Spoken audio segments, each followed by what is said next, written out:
Hey guys, AuspiciousAussie here, and welcome to episode 96 of the San Marino Challenge. Today's episode, as you can tell from the title, got a couple of new faces coming into the team, and we've actually got an old face, or an old signing, coming into the team as well. It is only on loan, but there is an option to buy. We may as well go over the transfers first of all. Let's go through the outs first of all. As you can see, quite a little bit of activity. And the first player in the out section is Cervellini. Now, we've sold him to Chelsea for £49 million up front, and then a potential £11 million after 10 international appearances, taking it up to a potential of £60 million. Now, Cervellini has been capped 6 times already by Italy. He's only 23 years old. Came from the academy. He's a very, very good player, don't get me wrong. However, his contract was running out in one season. He was on 13k per week, which is pretty crazy, a player of this quality being on a wage like that. Albeit, he did come from the academy, so you can kind of understand the financial side of that contract, but yeah, I offered him a new contract. He wanted about 120, 130 pounds, 130k per week. Sorry. And that was just way too much than I really wanted to spend. And looking at him, while he's a very good player and he's still young, obviously coming from our academy as well, I always tend to favour academy players.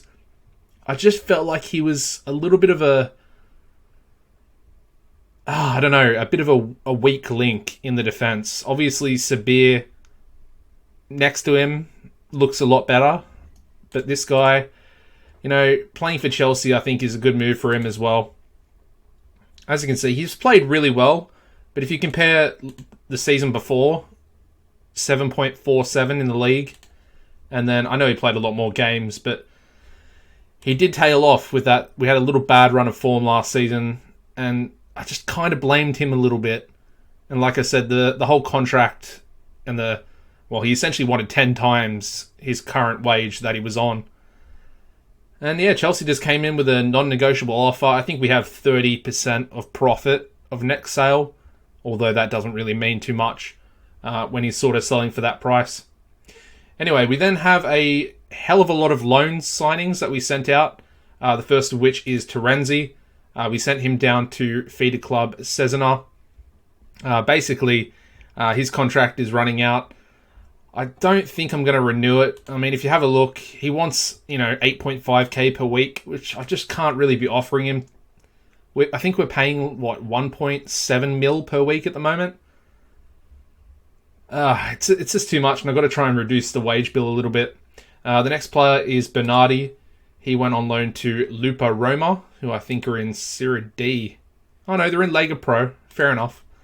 So the national team goalkeeper out on loan at Lupa Roma.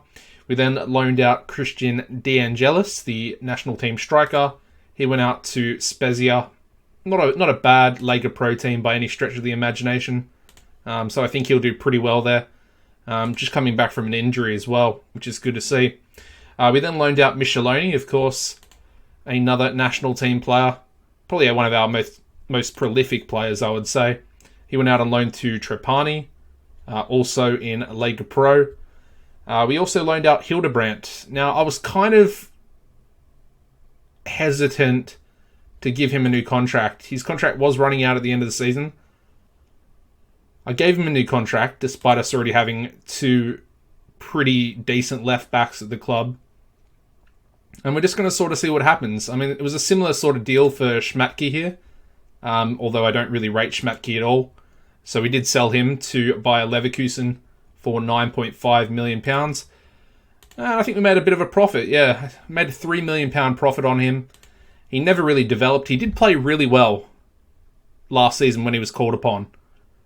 I'll give him that. But his stats are essentially the same from when we signed him. So, and that was 2 seasons ago? I thought it was just time to get him out. And there was a lot of clubs interested. So he's probably got a bit of, potential about him. But I just didn't want him anymore. The next player we sent out on loan was Hendrick. He went out on loan to Torino for 145k per month, with a total loan fee of 1.5 million.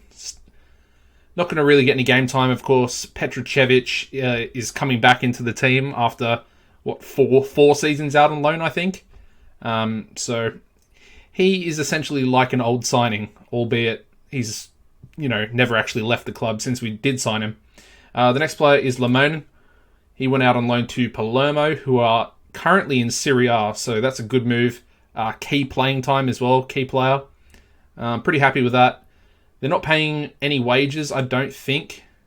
Yeah, as you can see, no wages, but a little bit of a fee per month, which will essentially cover his wages, you would assume.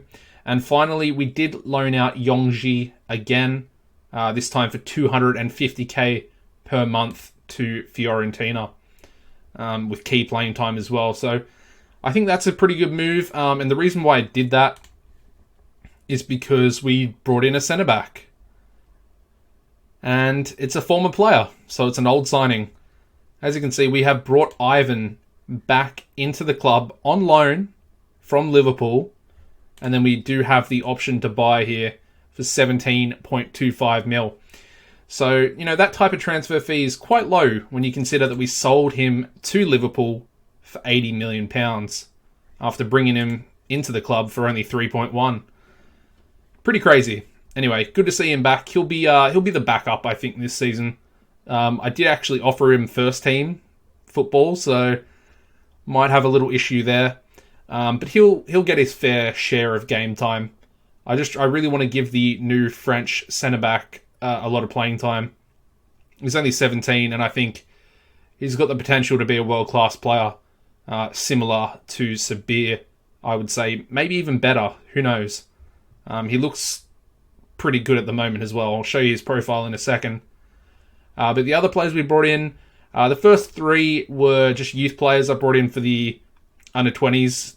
Dirk van Gerwen from Lyon, just a defensive midfielder prospect. Dutch, 16-year-old, 3-star potential, possibly going up to 4-star. We then brought in Bigger Cabea from Anderlecht for, how much was it? 2.7 mil. Just another centre mid. He looks pretty good, either footed as well. Natural box-to-box midfielder, which is what we play with, so it sort of made sense. And the final player was Marcel Tisserand from Guingamp for 450k.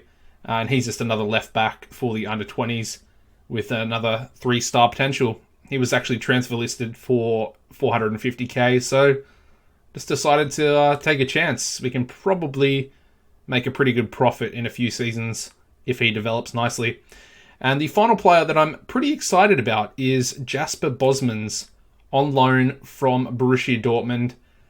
Had a chance to actually sign this guy, I think, 2 or 3 seasons ago? Or it was longer than that, actually. It was about 4 seasons ago. He was at Anderlecht, and he had a 23 mil release clause. And instead of signing him, I brought back Chan Palat. And it might have been the wrong option, because as you can see, I don't want to call him a world-class striker, but he's definitely up there. He's an elite, striker. 3.5-star current ability, 4-star potential, 19 dribbling, 17 finishing, 17 composure, 16 off the ball. He's pretty good. He's only 23 as well, 23 caps for the Belgian national team, and he's got 9 goals as well. Yeah, he's pretty good. Only on loan. We don't have any option to buy or anything with him. A little bit unfortunate, but again, I'm only signing him to play competition with Albani, just to try and get the best out of Albani. And if Albani's not, scoring goals, we've got an elite level striker to bring in, like we did last season, albeit we did that in January, but yeah. Anyway, they're the transfers. Really happy with that. Some new signings, some old signings. Well, one old signing. Anyway, let's go over the friendly fixtures. We did do a pre-season tour of South Korea. Of course, we have Yongji but we decided to loan him out after the tour. The first game was a 5-0 victory over FC Seoul. We then beat Jeonbuk Motors 2-0. Seongnam FC 3-1. Ulsan Hyundai 2-0. We then beat Hertha BSC at home. Aston Villa at home as well, 4-0 for both of those results. We then smashed Bayer Leverkusen 5-0. And finally, the last friendly game was a 7-0 victory over Zenit St. Petersburg. So, looking at preseason, on paper, those results look pretty incredible. But you just never know. I mean, there's not a lot of high-level teams apart from maybe Hertha in that list. So it's kind of hard to really see where we're sort of competing at. Last season was a big disappointment in terms of going out in the first knockout round of the Champions League. And I mean, essentially, we also lost the TIM Cup as well to Juventus. So we won Serie A 6 times in a row, and then all of a sudden we started to fall off. So we need to just get back to our dominating ways of, previous years. And hopefully this team will have come together enough now. Of course, we had a lot of new signings coming in. Rolls, Rossen. Then we also had the new Brazilian Hendrick. So yeah, I think this team's going to do some pretty good things this season. Anyway, the starting lineup for today's game against Pescara is going to be Ingvarsen in goals, Brambati at right back, Basilikin, I'll show you his profile now while we're talking about him, the 17-year-old French centre-back. As you can see, wonder kid at 17, ball-playing defender, really good stats. I'm thinking he's going to turn into something pretty special. And I'm really actually excited, to get him, playing pretty much every game. I don't really want to be taking him out unless he's actually fatigued. So, yeah. Exciting stuff. Alongside him will be Sabir with his, wealth of experience. Left back today is going to be Michelotti. Defensive mid is going to be Gutheron. And in front of him, we have the return of Petrocevic. And I'll show you his profile as well, because he's 26 years old now. And as you can see, he's developed pretty well, actually, while being out on loan. If you have a look at his loan spells, he has played a lot of football. That first loan again with Salernitana, 40 games. Genoa, 37 games. Roma, 38. And then Inter last season with 31 appearances. So there's a lot of game time in there, a lot of experience. He's definitely up there. Him and Miele, who'll be his partner today, they're both, middle of their 20s. I would say starting to hit their prime. So I'm looking for big things with them too. Of course, on the bench we have players like Oliver, Mazzari, even Diallo, who impressed at the end of last season. So there's a lot of competition. And then we also have players in the youth team as well. So it's going to be good. I'm looking forward to it. On the left wing, we've got Famato. The right wing, we're going to go with Rossen today, the Dutch wonder kid himself. Up front, we're going to go with Bosmans. We're going to give him his debut. And then, of course, we've also got the debut for Basilikin. And yeah, I think that's it. The bench today is going to be Sogodogo, Zaffarani, Henrique, Novi, Diallo, Adam, Albani, Rolls, Oliver, Mazzari, and Pugh. Come on, boys. I want a good start to the season. I mean, pre-season, like I said, we've been on fire. We've just been banging goals in for fun. And I just want that to sort of translate into the new season. Alrighty. Let's see what we can do.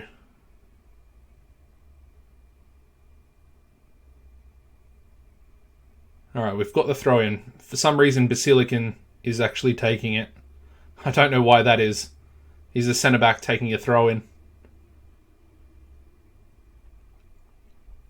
Alright, we've had 4 shots with none on target. Oh, they've got Gilles. Iago Gilles. Our former left back. He was actually captain, wasn't he? I'm pretty sure he was captain for a little while as well. Good to see him back in Serie A. After we... who did we sell him to? I think it was a Spanish club. Anyway, Formato down the left-hand side. Not a great cross. Mioli, ooh, just wide with his shot there. Could have done a little bit better, I think. Mioli, he's an elite attacking midfielder. Or so his profile says. Plays it out wide to Gutheron. Not a great cross by him either. Petricevic spreads the play back out. And Gutheron with another pretty poor cross. And Petricevic, I think he clipped the crossbar then. Not 100% sure, but might have hit the top netting. As Michelotti picks up a yellow card. Just going to tell him to ease off. Really don't want a red card in this first game. And I'm kind of curious as to how good teams like Inter and Juventus are going to be this season. I was looking through the club rankings in terms of the world. And we're obviously we have the highest reputation. Petricevic sneaks the goal in. There we go. Return to the team. His re-debut, I guess it would be. And not a bad shot by him. The goalkeeper did get some of it, but it still managed to go in the back of the net. So, great start. Good to get the goal right on the stroke of halftime as well. Yeah, like I was saying, so we're the top club, and then we had Inter and AC Milan tied.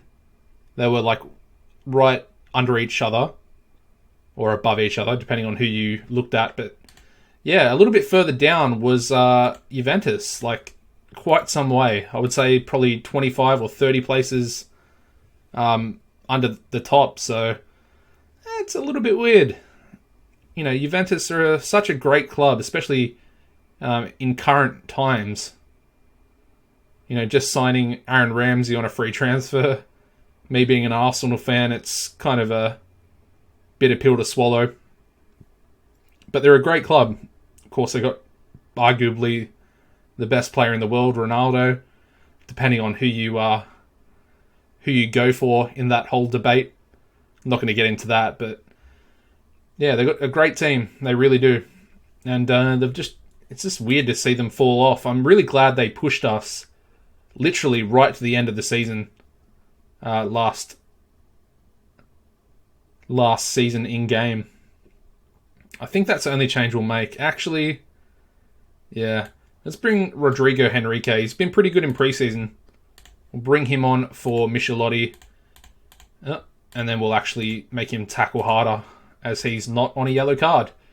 We've also replaced Bosmans with Albani as well. Not a great debut. Not too bad either. He's on, 6.8? Petricevic with a yellow card there as well. Ease him off. It's going to be a 1-0 result by the looks of it, unless we score from this highlight here. Mioli. Oh, what a rocket. He hit that one for sure. He hit that one hard. That's why I was a little bit taken back by his shot in the first half. It was, kind of wide when I thought he could have done quite better. And then he comes up with that rocket. So, fair play to him. Fair play. He is an elite attacking midfielder, apparently. Another one. Ooh, Rossen with a header just wide at the end of the game as well. There we go, guys. 2-0 victory over Pescara. If you could drop a like for the victory, that'd be much appreciated. If you could subscribe as well, that'd also be much appreciated. I keep going on about it, but we're edging closer to my goal, which is 1k subs. 1,000 subscribers. So yeah, as you can see, Basilican makes his debut. Of course, we couldn't actually play him. We signed him in January last year, but he was on loan, or he had been on loan with another club, and he'd also played 2 games for his club team. So basically, we couldn't play him, because you can't play for more than 2 teams in one season. Anyways, great start to the season. Hope you guys will join me back for the next episode. I'm also going to be looking to do a international episode at some stage. Probably won't be these games, but I'm sure there's another one. Maybe the Croatia-Australia. I know Australia's a friendly game, but obviously me being Australian, it kind of has some sort of significance as well. And then, of course, we're also versing Croatia at home. And, of course, Croatia are probably one of the best, they're one of the best teams in Europe, in my opinion, in the game. And they smashed us 3-1 in the first game away from home. So I think that'll be the next episode, actually. Croatia and Australia. A big international... Well, one of the games is big. The friendly game, not so much. But like I said, I'm auspicious Aussie, you know? I'm an Australian. It only makes sense. Anyways, thank you for watching, guys. If you could drop a like I said, much appreciated. Thank you for watching. Take it easy, and goodbye.